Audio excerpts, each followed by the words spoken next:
Okay, so introduction to research and counselling. So what we're hoping to achieve today is to understand the scientific method of research, to look at ways of knowing, to describe what research can do, why is research important to counselling, and what are some of the key principles of research for counselling. Okay, so this is what we're looking at as a mind map. I use mind maps to structure my lectures. It's a way of thinking about how you put things together. Use them for your assignments as well. Okay, so I don't just slap a lecture together. Things have to be planned. So it's showing you an example of how mind mapping can help you think through things and put an assignment together.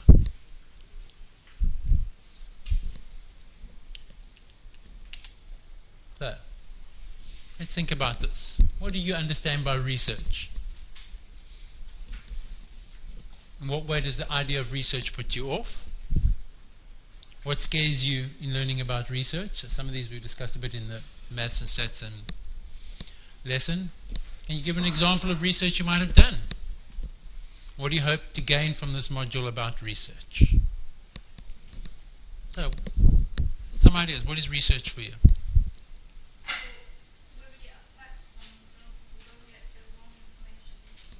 So where do we get our facts from? How do we make facts? How do we establish facts? Yeah?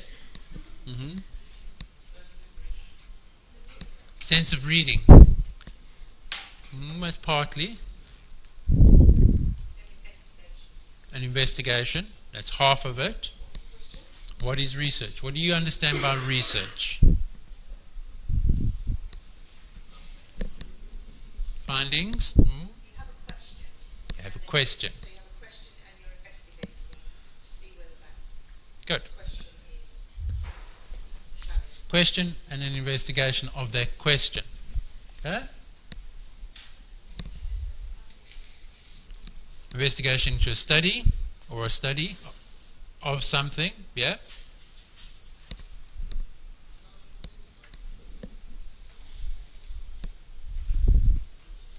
So this analysis, investigation. So you all got the right sort of terms are coming out. It's an investigation, it's an analysis, the study of something. Okay? There's a difference between qualitative and quantitative research, yes? Okay? So what is it about research that might scare you, put you off?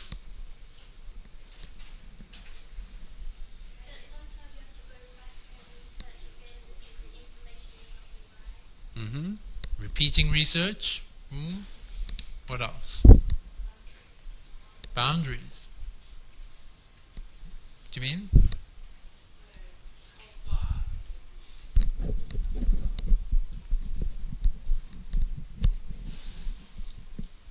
How far can you go with a client, with research? What are you allowed to investigate? What can't you? Yeah. Well, it's whatever you can get away with at some level that is ethical. There's some stuff you can't do. You can't inflict harm on clients deliberately as part of research anymore. In the old days, yes, they used to do that. If you think about the little Albert experiment, you wouldn't get away with that today. Not allowed. Okay. So, has anybody done some research or been involved in research as a participant even?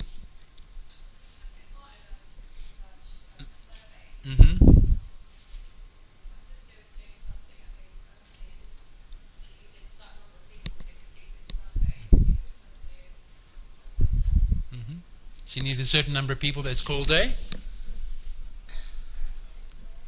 participants or a sample. You have a certain number of participants that make up a sample. Okay? Yes, you've all taken part in research, whether you know it or not, at some point. Anytime you answer a survey online, or you get stopped in the street by somebody asking you a series of questions, that's research. That people are gathering data about something. Yes. Yes, a survey. That's research. That's looking at customer satisfaction elements. Okay? I got once given a long one whilst on a train. So those are all kinds of research. They're for different purposes. Not all research is for academic purposes, but there's research for business, for stock care, whatever. What do you want to get out of this module? What do you want to go away with?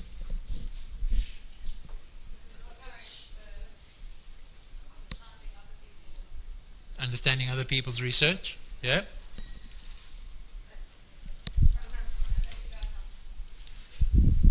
So how to read and understand other research? Yes? What else do people want to get out of this module? Knowledge, that's too broad. What specifically are you looking for? Applying it to counseling, so counseling research specifically. So think about what you want. If we're not answering some of those elements, then let me know. Okay. So, what is social science? I hope the speakers in here are working.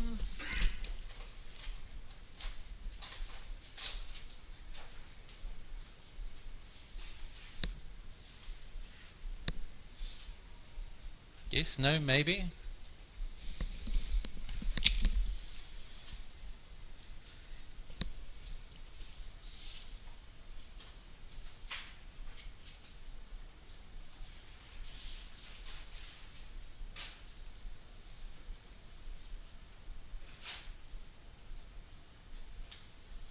Why is this computer slow?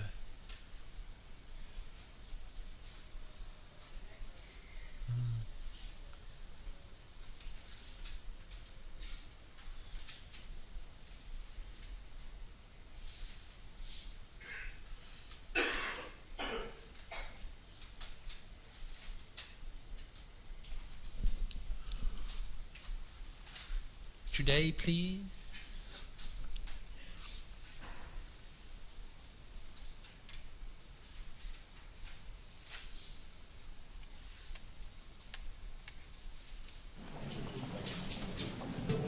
All right. We're all settled? Yes? Well, good.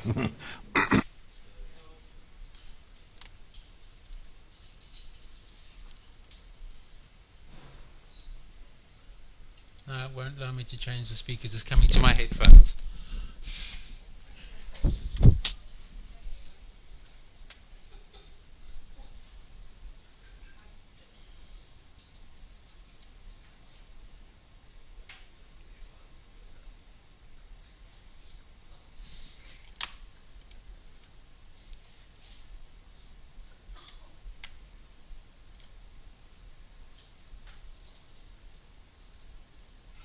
Welcome. We are the Social Science Department. Now, I'll get right to it. Question on everyone's mind, just what the heck is social science? Well, let me try to explain. Social, as in society, as in human beings. Science, as in the facts, the systematic study of a thing, the pursuit of its true nature. We seek to understand the nature of people and society. What does it mean to be human? What defines a person? His history? His ancestry? How has he worked, struggled, thrived? In his environment. Sorry? In his environment. Did he live on a mountain or in the desert or near the sea, in the Arctic? Ancestry is important, but location is paramount. That's all very fascinating, but I have a question. What is this person like? Is it a man or a woman? What's our race? What does he or she do? Well, profession relies greatly on geography. The natural resources that exist here. Proximity to natural resources is fine, but what about proximity to other people? The sociological element is undeniable. What happens when he feels the influence of other human beings? Then, how will he behave? What will be expected of him? Will he fulfill these expectations? Now it's a collection of people. It's a town or a city. It's a community. Community. But who's in charge?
But we all agree on one thing. People and the societies in which they live are a fascinating study. So, you have a range of what sort of science covers. In all of those areas we sort of touch on. We cross over in all of those areas in counseling. You're dealing with each of those elements. And each of those elements can be researched and thought about. Okay? So it's a rich topic. There's a lot to be covered. It's more than just what we've thought about previously. Okay, so what is research? Is it this? Is Google research? I think not. Looking something up on Google is not doing research. No, not at all.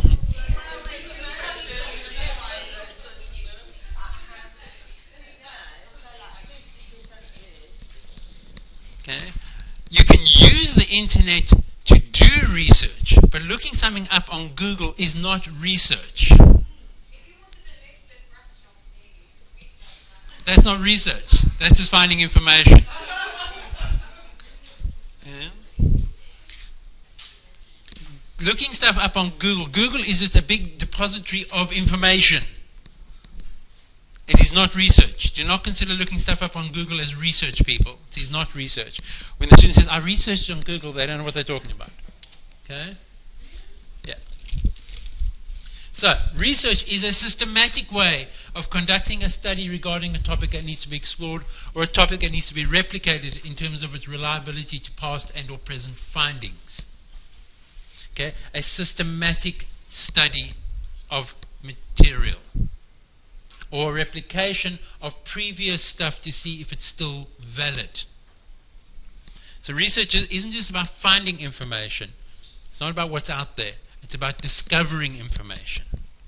Discovering new information and bringing it together in a systematic way. In a clear, ordered manner. Okay? Or you're looking at previous research and seeing whether it's still relevant or if things changed. Child rearing patterns.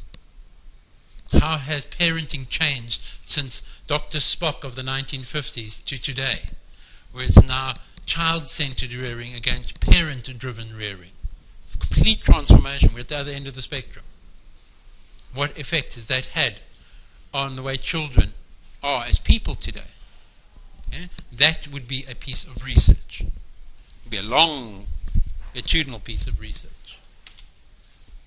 So, there is a process called the scientific method that involves a number of steps. And this is the systematic way in which research is done. You do these steps, you will have found an answer based in science. Okay? So the first step is ask a question. What is your question? What do you want to know? Why do you want to know it? Can science help answer the question? You have a question. Okay? So you've all got some ideas about counseling, about people, about a problem. Will gardening help depressed people feel better?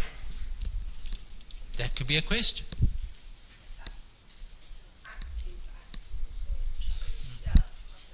Okay?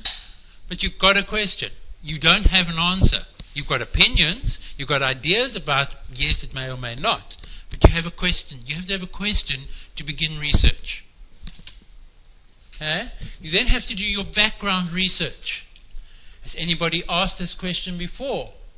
Have there been similar questions done? Who are experts in the field? This is your literature review. What has been done before? So, will gardening help depressed people? I don't know. Let's look if there have been research papers on that. No, there haven't. But there's been research on people doing sport and depression feeling better. Activity related, right? So, are there other activities? There's yoga, meditation. You look at the kind of material that might be out there about your topic. How did they research it? Did it work? Would it work for your study? Okay? Seek out an expert. Is there there's such a thing, a gardening therapist you could speak to?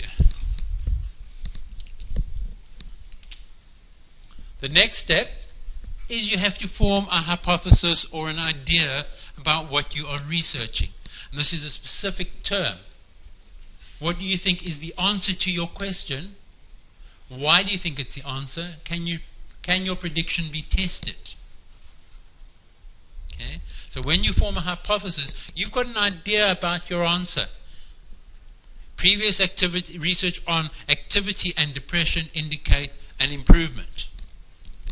Therefore, gardening is a physical activity, but not raising up to the same levels as sport does.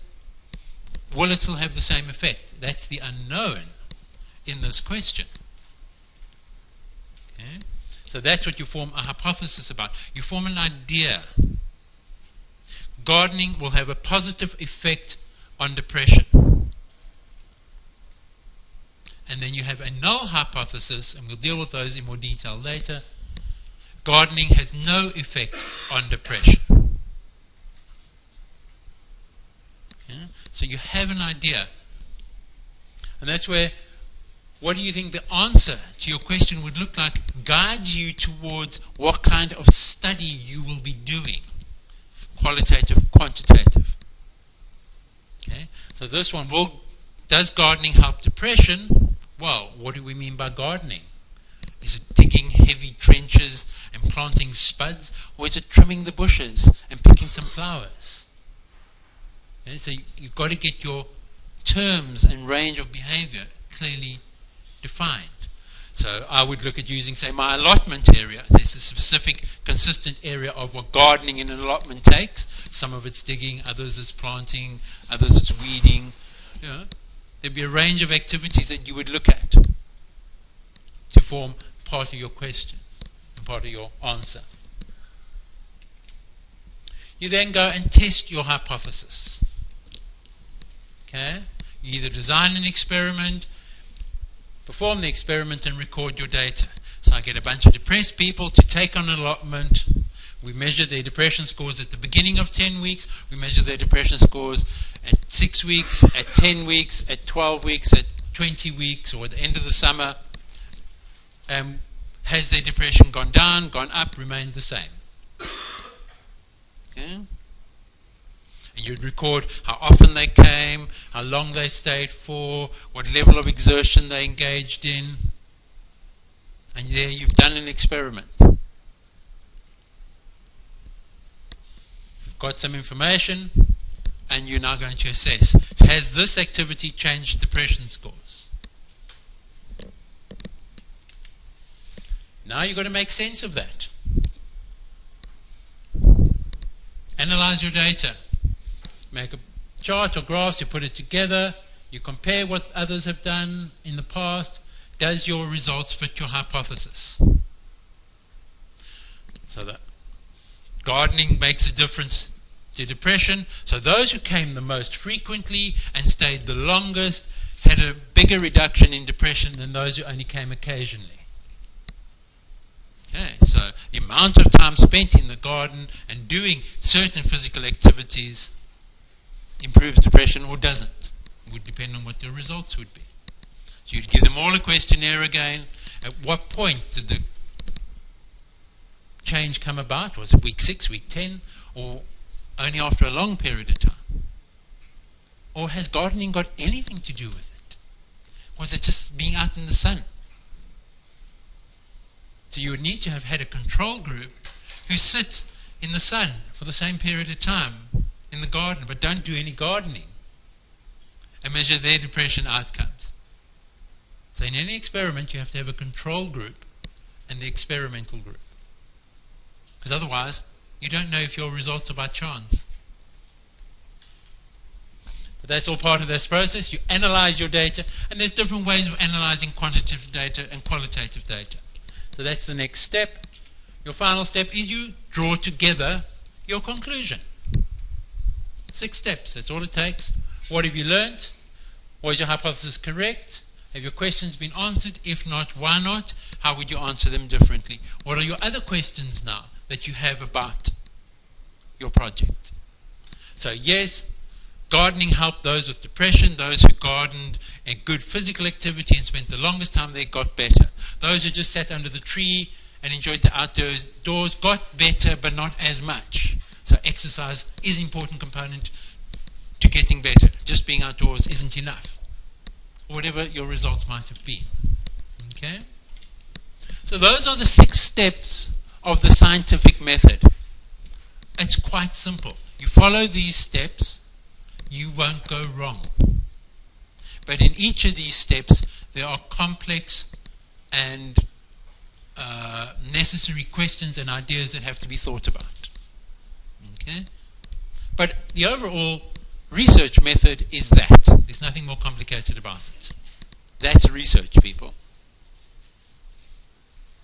So, by remembering these steps, when you get lost in the details in each step, you can step back and say, what step am I on? What am I dealing with here? Is it my literature review? Is it my methodology? Is it my data analysis? And try and figure out what it is, so you don't get overwhelmed. So, in conclusion, the scientific method. Question, we wonder if, previous research done on it, a hypothesis, if this, then that. You do your experiment or your investigation, if it's a qualitative study. What do you need? How did you do it? How did you gather your data? What are your results? What is your conclusion? Simple 6-step process. Okay? That's all of research. That's it. It's the technical elements that throw people in this process. So if you remember that, you won't ever get lost. Follow the 6 steps systematically. And that's the thing. This is the systematic method of doing research. Okay? So when somebody asks you, what is the systematic for doing research? These 6 steps are your systematic method. So when I ask on the online quiz, what are the 6 steps for the scientific method? Hint.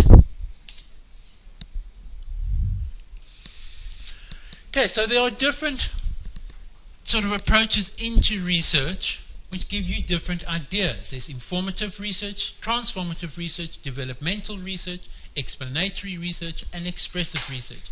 Each of these things are focusing on different elements. Okay? Information is giving you a set of experiences and circumstances so you can offer an explanation. It's about gathering more information. Transformative concerns the exploration of practice within particular settings with the view of changing behavioral attitudes. So what brings about? So the first one would be, how many people suffer from depression? That's information gathering. It's broad research. It's research that's needed. Okay? The one area was, boys were never seen to be sexually abused. They were the hidden problem. Until somebody said, well, what about boys? And then that information came to the fore. So there's areas of gathering research, often large-scale research and that. Transformative, like my example, world gardening changed depression. You're trying to bring about a change. Developmental, you're looking at aspects of your own experience and developing rationales around that development. It's your development as a person. How do people grow in development? The whole area of developmental psychology is in that field. Explanatory is how you make sense, conceptualization and edification of new or already existing theory or theories. Okay? So you're trying to get a new explanation. So we might reach in another thing, yes, we know gardening helps depression, but we don't know why it helps depression. How do we explain that? Actually, it's about the vitamin D they get from the sun. Could be what transforms it, and got nothing to do with the gardening. And expressive is understanding the meaning of experience so that to be made known to the wide public. So that's really bad English. My apologies. Okay? It's expressive. It's around what does it mean to be depressed? How does somebody living with depression live? And so people can begin to understand that. That's what a lot of therapy is really about, is expressive research. What you're doing in therapy is expressive research. You're exploring a person's experience of X, Y, or Z. So you are natural researchers. Counseling is a process of research.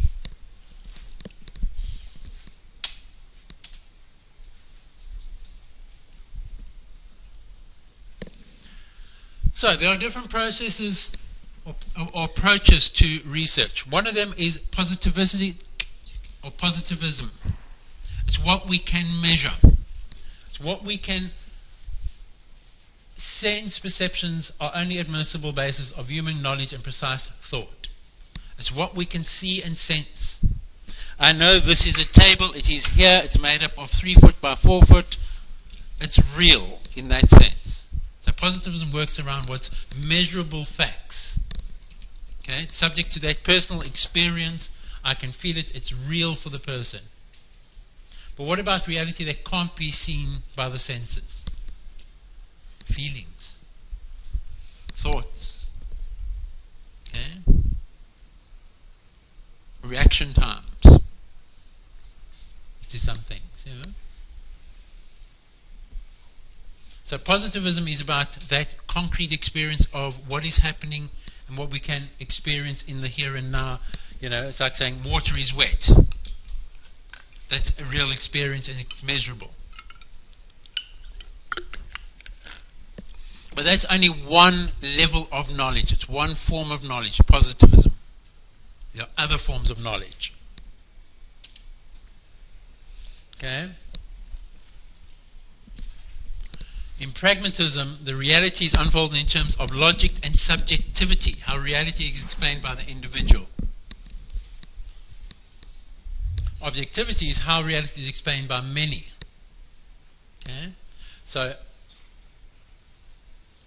there's the whole experience of subjective and objective experiences that get investigated.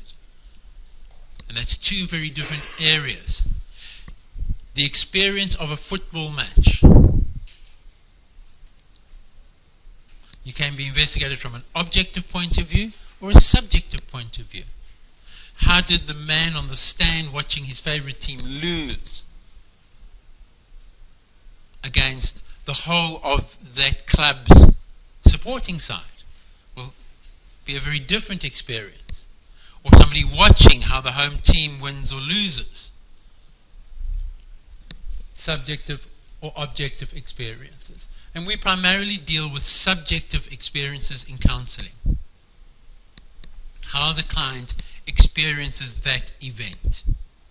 We don't try and assess them objectively always. Okay? But there's 2 ways. We can ask the spectator of their football match, what was it like for your team to lose? And you can get an account and you can analyze that account. Or you can have observers watching the home side as their team lose and record the group and fans' reaction to the loss and make sense of that. And that would be a more objective study. Okay?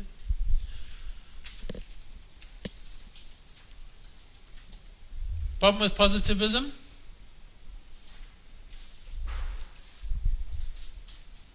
Doesn't presuppose epistemological positivism. Epistemology is where does your knowledge come from? What is knowledge? What is the source of your knowledge? That is what epistemology is.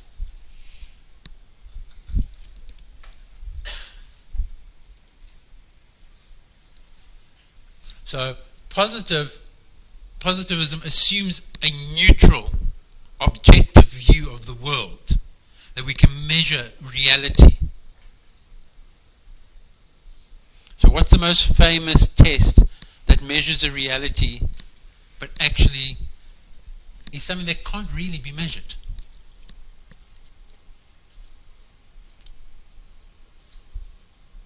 IQ test. We are measuring IQ based on a set of ideas that says if you are able to answer these questions, you then have an IQ of X, Y, or Z. Okay? Those questions are very specific, based to context, culture, age. If you take, and it's a very Western, well, the original ones were very Western, white, middle class based IQ tests. So the result was white middle class students scored well and everybody else didn't. In particular, when they went into black communities, they all scored badly because the culture, the language, the experiences are vastly different. But if they had devised an IQ test based on black cultural urban experiences, the white kids would have failed.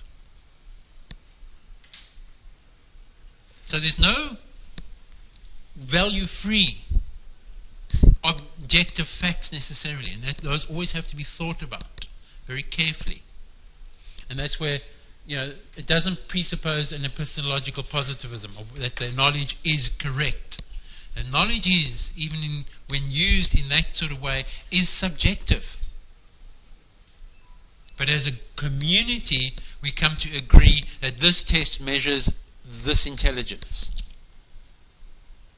It's not a value-free element. Okay. So, moving from positivism, the alternative way is constructivism. I know these are very technical words. You've got to read them through again and come to grasp them, because these are important philosophical basis to research. Okay?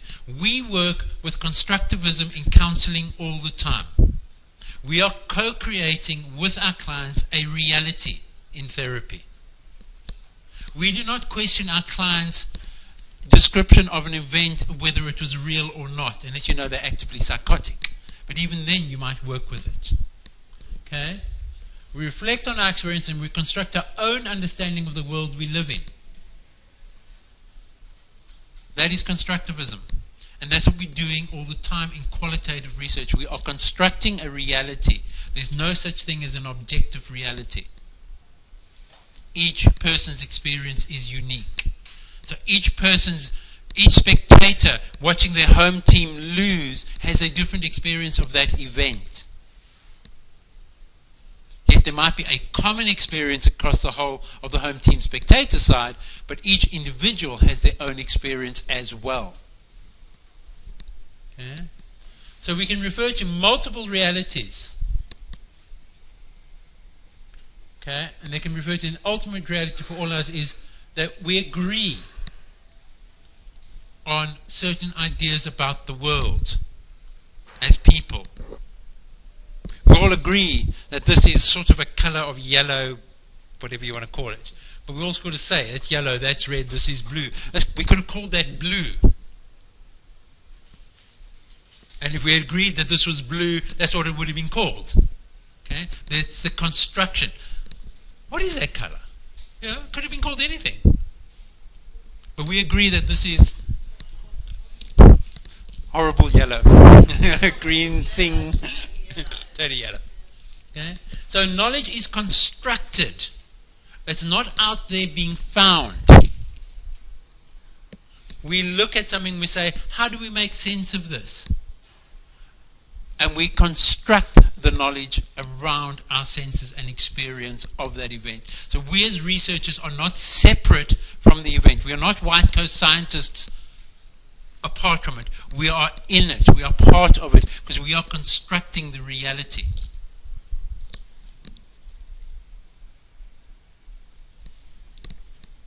That's construction. Okay? But that is very relative.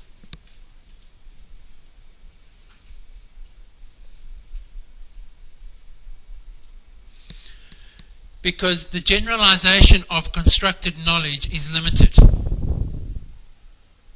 We can't go far with it. It's an experience of now, in a particular time, in a particular event.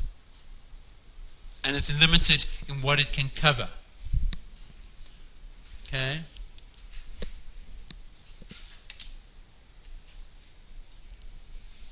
So when we look at positivism versus constructionism, positivism on the left, constructionism is on the right.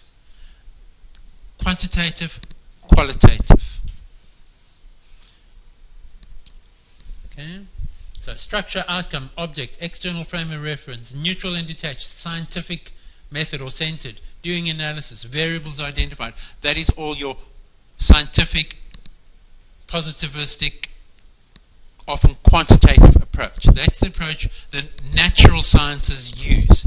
Biology, chemistry, physics. Measurable events. We in counseling primarily use constructionism. We're exploring the whole process.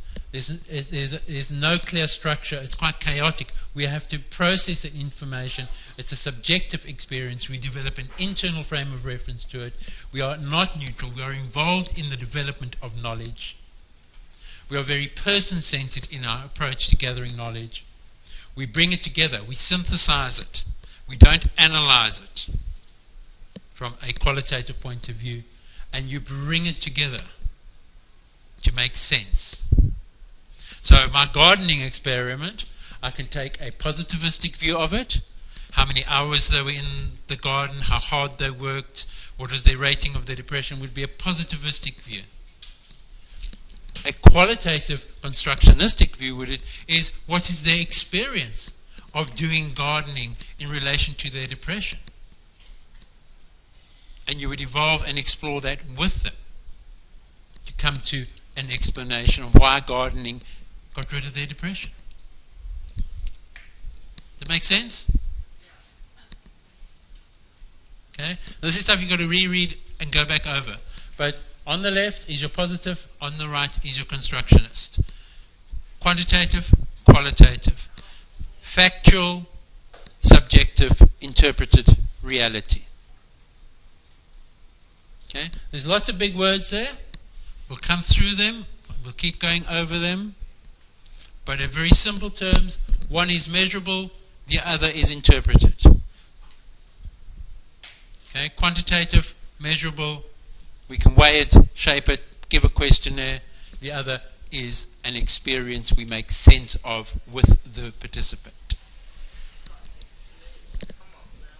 Okay. Again,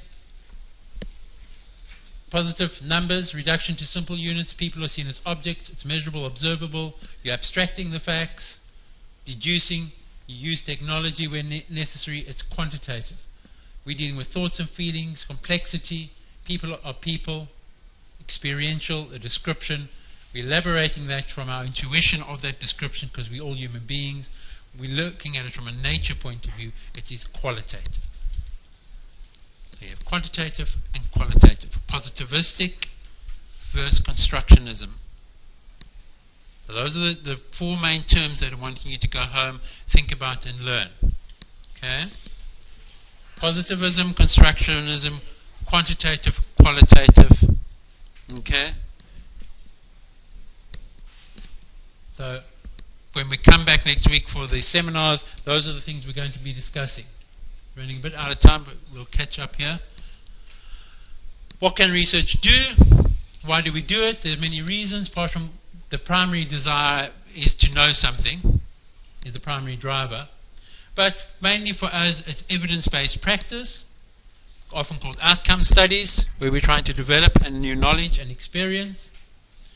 The other element is the phenomenology of experience, which we've been talking about, that reflection of the experience and from the inside to understand it. The heuristic inquiry is what is known as. And given an appropriate method, research can contribute to the knowledge and insight to almost any question that can be framed, as long as you can frame it into a research question. You can ask many questions, but not all questions are researchable.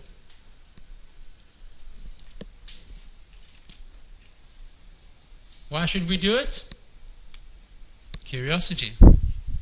Curiosity kills the cat, doesn't it? Curiosity. We want to know more. Sometimes you need a more pragmatic answer to an issue or a problem. I was once working, I think I've told before, with a whole bunch of people in marital therapy, and they all were presenting with affairs. I had to make sense of what are affairs. How are they operating? Why are they here? What's going on?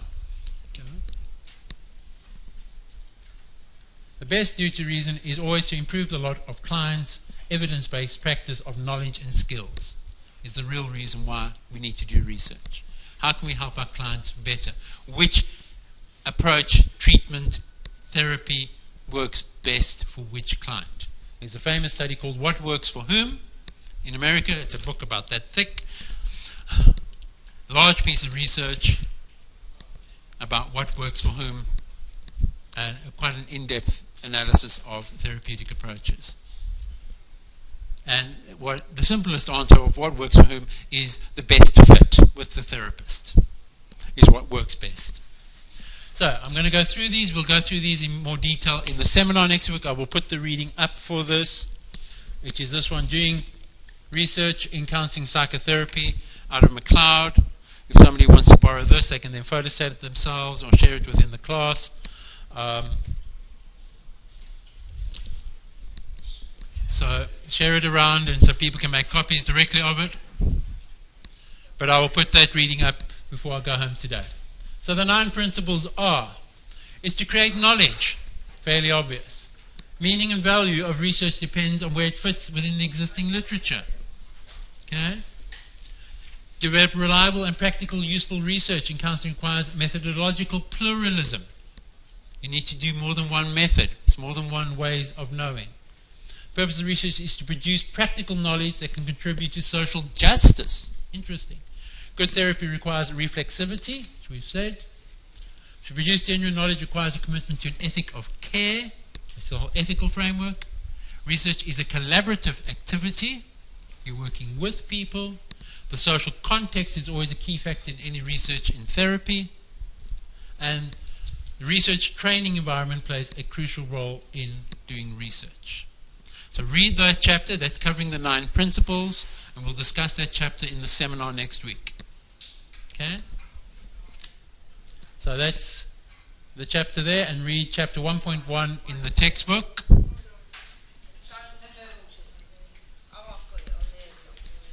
It's on the slide, so you can find it. Okay? So the chapter I've handed out, which I'll put up, and then 1.1, it's only 10 pages. So I'm going to try and keep the readings for this module short and tight.